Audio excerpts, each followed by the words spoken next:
Okay दोस्तों, हमारा तीसरा जो आइटम है गाइस वो कौन है जी? वो है हमारा ऑब्जेक्ट। बहुत बढ़िया दोस्तों, ऑब्जेक्ट जो है, ऑब्जेक्ट को हम हिंदी में कहते हैं कर्म। क्या कहते हैं जी? ऑब्जेक्ट को हम हिंदी में कहते हैं गाइस कर्म। क्या बोलते हैं मित्रों? कर्म कहते हैं गाइस। कौन सा कर्म? अरे वही, कर्म करिए फल की इच्छा, है ना दोस्तों। ये कर्म है, ये क्रम नहीं है, याद रखिए। कर्म अलग चीज होती है। कर्म का मतलब होता है ऑर्डर, घटता हुआ क्रम, बढ़ता हुआ क्रम, ये कर्म है दोस्तों। और अंग्रेजी में हमने इसके बारे में क्या पढ़ा था दोस्तों? हमने ये पढ़ा था कि सेंटेंस के अंदर सब्जेक्ट के द्वारा किए गए कार्य का, एक्शन का, जिसके ऊपर प्रभाव आए मित्रों, तो रिसीव करे, वो कौन होता है? वो सेंटेंस का ऑब्जेक्ट होता है। चलिए थोड़ा सा एग्जाम्पल के माध्यम से समझने की कोशिश करते हैं मित्रों। सेंटेंस है, सॉरी, ऑब्जेक्ट है। ऑब्जेक्ट का डेफिनेशन क्या है? Receiver of action. दोस्तों सेंटेंस का जो ऑब्जेक्ट है वो बेसिकली रिसीवर ऑफ एक्शन, जो हमने अभी देखा कि सेंटेंस में सब्जेक्ट के द्वारा किए गए कार्य को रिसीव किसने किया, उससे प्रभावित कौन हुआ, उसको झेला किसने गया, वो सेंटेंस का ऑब्जेक्ट होता है। बहुत बढ़िया। अच्छा, इसको, ये तो एक सिंपल प्योर बहुत क्रिस्प एक डेफिनेशन है, बिल्कुल निचोड़ निकाल के लिखी गई। अगर आप सेंटेंस के ऑब्जेक्ट को थोड़ा सा ग्रामेटिकल पर्सपेक्टिव से देखना चाहें, उसको अगर आप एक व्याकरण, एक ग्रामर की लैंग्वेज में अगर समझना चाहें, तो क्या होगा दोस्तों? याद रखिएगा दोस्तों, सेंटेंस का जो ऑब्जेक्ट होता है वो या तो नाउन होगा या प्रोनाउन होगा। बहुत बढ़िया। अच्छा, ये सेम चीज आप सभी लोगों ने सेंटेंस के सब्जेक्ट के बारे में भी पढ़ी होगी कि सेंटेंस का जो सब्जेक्ट होता है वो या तो एक नाउन होता है, वो एक प्रोनाउन होता है। बिल्कुल सही बात है सर। तो दोस्तों यहाँ पे सेंटेंस का जो सब्जेक्ट है, उसी प्रकार से ऑब्जेक्ट भी या तो एक नाउन होगा या प्रोनाउन, इसके अलावा तीसरा आइटम नहीं होगा दोस्तों। विच इज अफेक्टेड, जो कि प्रभावित हुआ है गाइस, किससे? By the verb. वर्ब का मतलब एक्शन। आपको ये याद रखना दोस्तों कि सेंटेंस के अंदर सब्जेक्ट के द्वारा किए गए कार्य से जो नाउन या प्रोनाउन प्रभावित हो रहा है, वही सेंटेंस का ऑब्जेक्ट है गाइस। कैसे? ध्यान दो दोस्तों। सेंटेंस है, सीमा क्लीन्ड द टेबल जी। बहुत बढ़िया। कौन सा काम हुआ गाइस? क्लीन करने का। अच्छा, किया किसने? सीमा ने किया। अच्छा, सीमा ने जो काम किया दोस्तों, इस काम का प्रभाव किसके ऊपर आया जी? टेबल हमारा क्या हो गया दोस्तों? टेबल हमारा ऑब्जेक्ट है। आई होप आप सभी लोगों को ये बात बहुत बढ़िया तरीके से समझ में आ गई होगी। मित्रों थोड़ा सा और आगे बढ़ते हैं दोस्तों। हमारे पास यहाँ पर सेंटेंस है, रोहित ओपन दी बैग जी। कौन सा काम है जी? ओपन करने का। अच्छा, किया किसने जी? रोहित ने किया जी। रोहित ने जो काम किया मित्रों, इस काम को किसके ऊपर परफॉर्म किया गया? प्रभावित कौन हुआ जी? बैग। बैग हमारा ऑब्जेक्ट है गाइस। आई होप आप सभी लोगों की सारी की सारी चीजें बढ़िया तरीके से समझ में आ रही होंगी। चलिए थोड़ा सा और आगे बढ़ते हैं दोस्तों। सेंटेंस है guys, they called me guys. कौन सा काम हुआ जी? कॉल करने का जी। किया किसने जी? उन्होंने किया। अच्छा, इस कॉल को रिसीव किसने किया? मी ने। ऑब्जेक्ट। ऑब्जेक्ट कौन होता है मित्रों? रिसीवर। सेंटेंस के अंदर सब्जेक्ट के द्वारा किए गए कार्य को, एक्शन को जिसने रिसीव किया, वो सेंटेंस का ऑब्जेक्ट होता है। बहुत बढ़िया। अच्छा दोस्तों, सेंटेंस है, आई हेल्प हर। अच्छा, कौन सा एक्शन, कौन सा काम हो गया? हेल्प करने का। ये हमारा क्या हो गया जी? वर्ब हो गया। अच्छा, किया किसने? आई ने किया। अच्छा, इस हेल्प को पाया किसने मित्रों? हेल्प को पाया हर ने। अब हर जो है वो हमारा सेंटेंस का ऑब्जेक्ट है। आई होप आप सभी लोगों को ये बात समझ में आ गई है ना। सेंटेंस का ऑब्जेक्ट कौन? वो नाउन या प्रोनाउन जो सेंटेंस के अंदर एक्शन को झेले। अभी नाउन प्रोनाउन क्या समझोगे दोस्तों? यहां पर टेबल किसी चीज का नाम है, ये नाउन है गाइस। बहुत बढ़िया। अच्छा, बैग किसी चीज का नाम है, एक नाउन है गाइस। बहुत बढ़िया। अच्छा, मी किसी व्यक्ति की जगह इस्तेमाल हुआ है, नाउन की जगह काम में आया है, ये दोस्तों नाउन नहीं, ये एक प्रोनाउन है गाइस। क्या है जी? ये एक प्रोनाउन है गाइस। बहुत बढ़िया दोस्तों। हर किसी लड़की के लिए इस्तेमाल हो, उस लड़की का कोई ना कोई नाम होगा, नाम की जगह उसको काम में लिया है, तो दोस्तों ये हो गया प्रोनाउन। याद रखिएगा दोस्तों, सेंटेंस का जो सब्जेक्ट है वो या तो एक नाउन है या फिर प्रोनाउन। आई होप आप सभी लोगों को ये बात बहुत बढ़िया तरीके से समझ में आ गई होगी। थोड़ा सा और आगे कदम बढ़ाते हैं मित्रों। दोस्तों यहां पर अब समझते हैं कि ऑब्जेक्ट जो दोस्तों वो कितने प्रकार का होता है। आप सभी लोगों को बता दो दोस्तों, ऑब्जेक्ट जो है वो दो प्रकार का होता है। कौन कौन सा होता है जी? आप सभी लोगों के स्क्रीन पे लिखा हुआ है, डायरेक्ट और इनडायरेक्ट। दोस्तों डायरेक्ट और इनडायरेक्ट, है ना। अच्छा, इन शब्दों को अगर आप समझना चाहें, डायरेक्ट का मतलब होता है सीधा, प्रत्यक्ष, और इनडायरेक्ट का मतलब होता है दोस्तों अप्रत्यक्ष, सीधा ना जाके ऐसे वाला गैस। ठीक है, अभी क्या चीजें समझ रहे गैस, आप सभी लोगों के सामने में एक छोटा सा एग्जाम्पल देते गैस। कोशिश करूंगा थोड़ी ड्राइंग बनाने की, समझ में आ जाए तो अच्छी बात है, नहीं आए तो कोई दिक्कत नहीं। चलो थोड़ा मार्कर चेंज कर।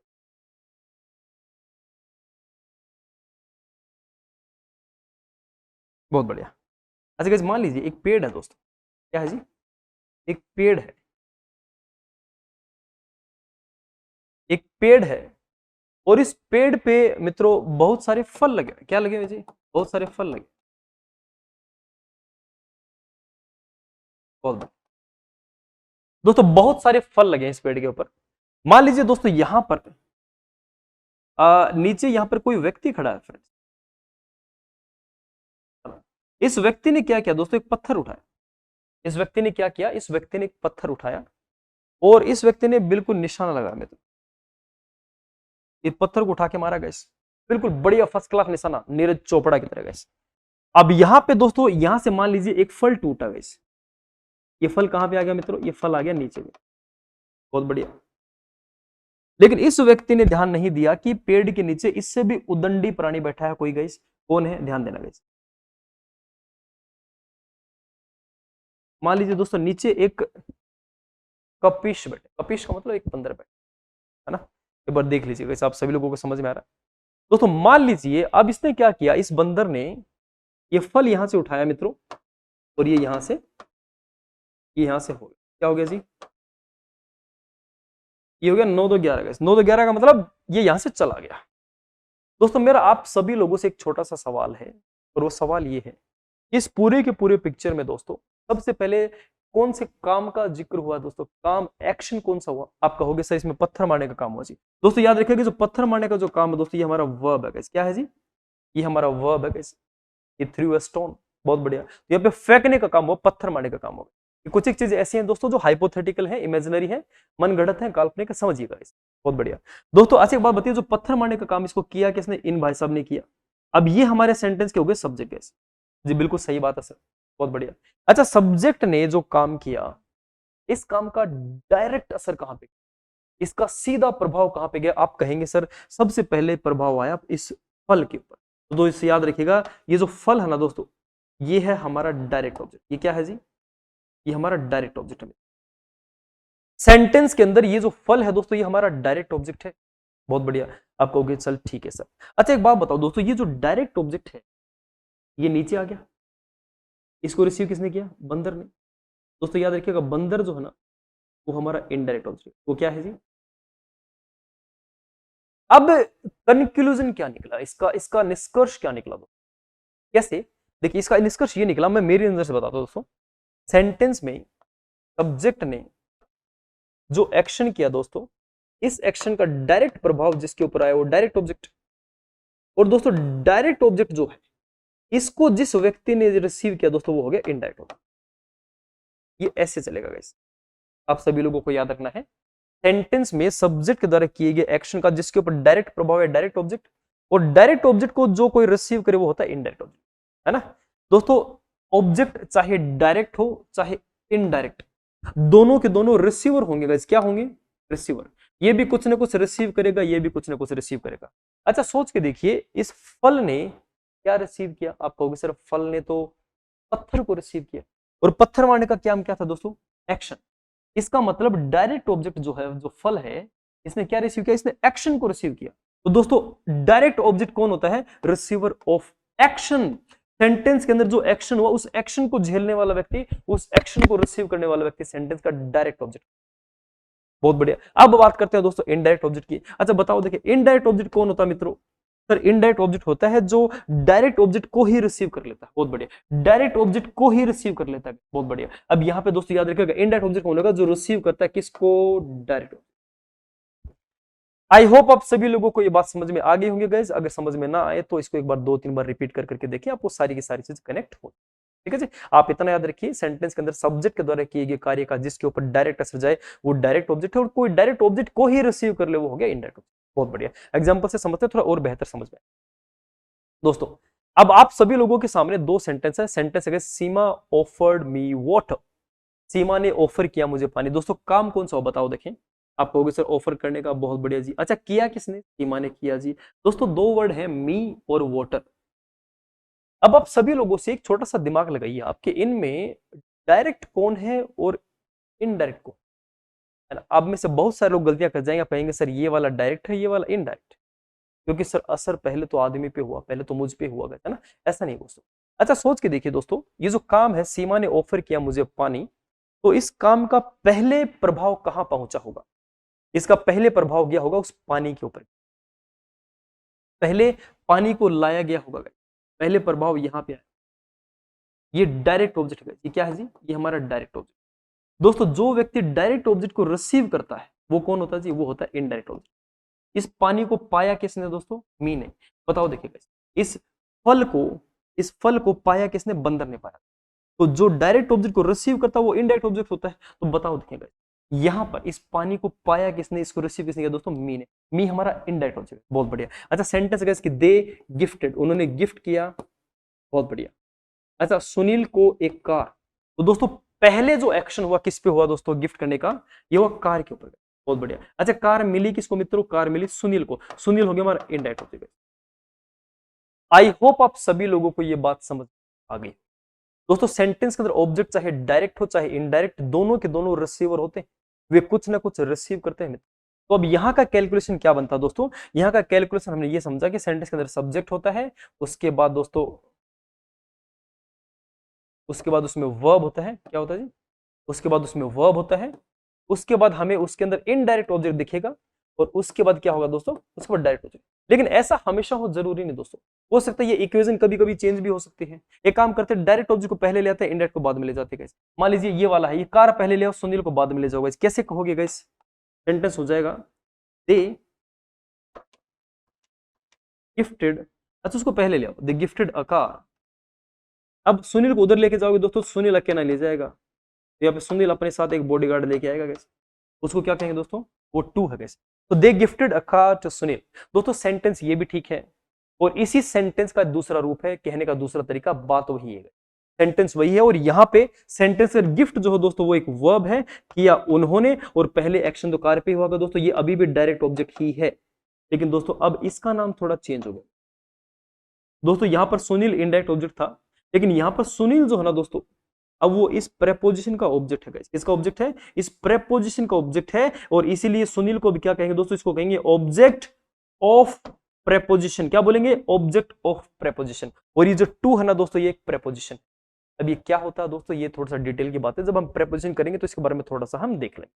आई होप आप सभी लोगों को ये बात समझ में आ गई होगी। चलिए बहुत बढ़िया। अब दोस्तों ऑब्जेक्ट को लेकर कुछ एक जरूरी बातें हैं जो आप सभी लोगों को मालूम होना चाहिए, आप सभी लोगों को पता होना चाहिए। दोस्तों अंग्रेजी में बेसिक सेंटेंस पैटर्न होता है दोस्तों, subject plus verb plus object. उसके बाद में हमने कॉम्प्लीमेंट देखा, और कॉम्प्लीमेंट के बाद में एडवर्बियल।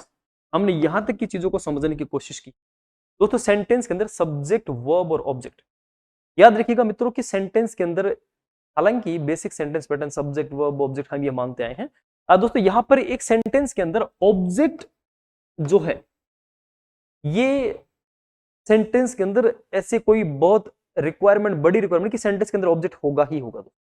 आप अंग्रेजी में एक बिना ऑब्जेक्ट के भी सेंटेंस बन सकता है, हो सकता है वर्ब को ऑब्जेक्ट चाहिए ही नहीं, हो सकता है सेंटेंस के अंदर जो वर्ब है वो एक इंट्रांजिटिव वर्ब है, वहां पे ऑब्जेक्ट रिक्वायर्ड ही नहीं है। तो आप सभी लोगों को याद रखना दोस्तों कि सेंटेंस के अंदर ऑब्जेक्ट हमेशा हो, ये जरूरी है ना। अब वो क्या कैलकुलेशन बता दोस्तों? सेंटेंस के अंदर सब्जेक्ट और वर्ब, हो सकता है ऑब्जेक्ट ना हो, सेंटेंस यहीं पर खत्म हो जाएगा, है ना, पॉसिबिलिटी है।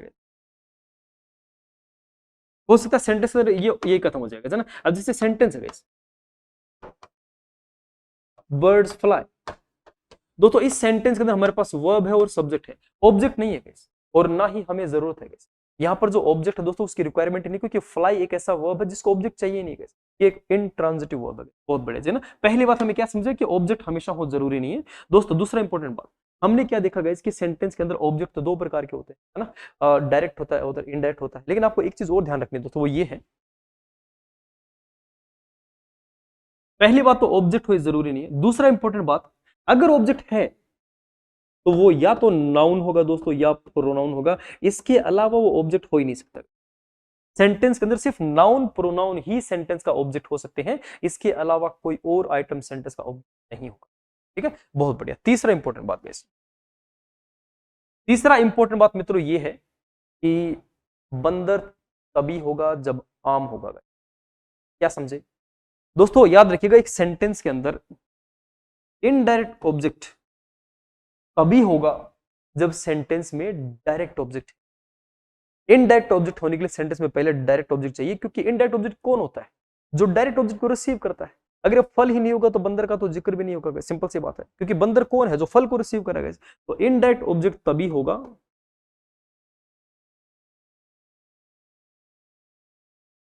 जब डायरेक्ट ऑब्जेक्ट है। आप इस बात को ध्यान में रखिए, बहुत इंपॉर्टेंट है। एक सेंटेंस के अंदर दोस्तों याद रखिएगा इनडायरेक्ट ऑब्जेक्ट होने के लिए पहले डायरेक्ट ऑब्जेक्ट होना। अच्छा, एक सबसे आखिरी और इंपॉर्टेंट बात गाइस, दोस्तों हमने क्या देखा, सब्जेक्ट होता है, वर्ब होता है, ऑब्जेक्ट होता है, लेकिन ये हमेशा ऐसे चले जरूरी नहीं है।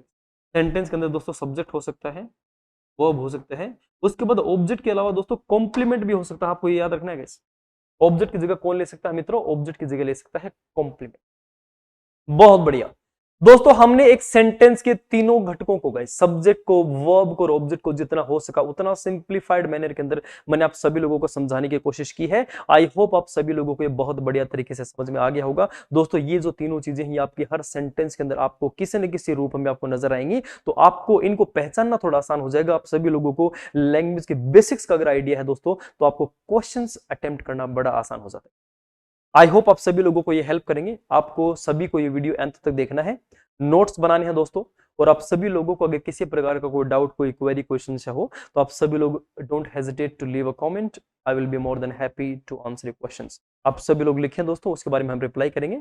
आप सभी लोग दी गाइडिंग हैंड इंग्लिश क्लासेस के टेलीग्राम चैनल को भी आप सब्सक्राइब करें, उसको भी आप फॉलो करें दोस्तों। पूरे के पूरे पीडीएफ नोट्स वगैरह सारा का सारा कंटेंट हम आप लोगों को वहीं पर भी प्रोवाइड करवाएंगे, है ना। और आप जो पीडीएफ जो अपना टेलीग्राम है दोस्तों, वो अपने इंस्टीट्यूट के नाम से ही मिलेगा, दी गाइडिंग हैंड इंग्लिश क्लासेस। तो आप उसको वहां पे जाके आप उसको फॉलो कर सकते हैं। सारा का सारा कंटेंट आप सभी लोगों को मैं वहां प्रोवाइड करवाने वाला हूं। आप में से अगर कोई व्यक्ति ऐसे भी हैं दोस्तों जो कि पर्सनल कोचिंग लेना चाहें, आप सभी में से कोई भी व्यक्ति अगर एप्लीकेशन पे जुड़ के मेरे साथ अगर पर्सनली पढ़ना चाहे, तो आप सभी लोग एक बार अपना रिक्वेस्ट मुझे आप कमेंट के जरिए, या फिर आप सभी लोगों को मैं एक नंबर बता देता हूं मित्रों, आप अपने इंस्टीट्यूट के ऑफिशियल नंबर के ऊपर आप मैसेज करके आप वहां से इसकी जानकारी ले सकते हैं।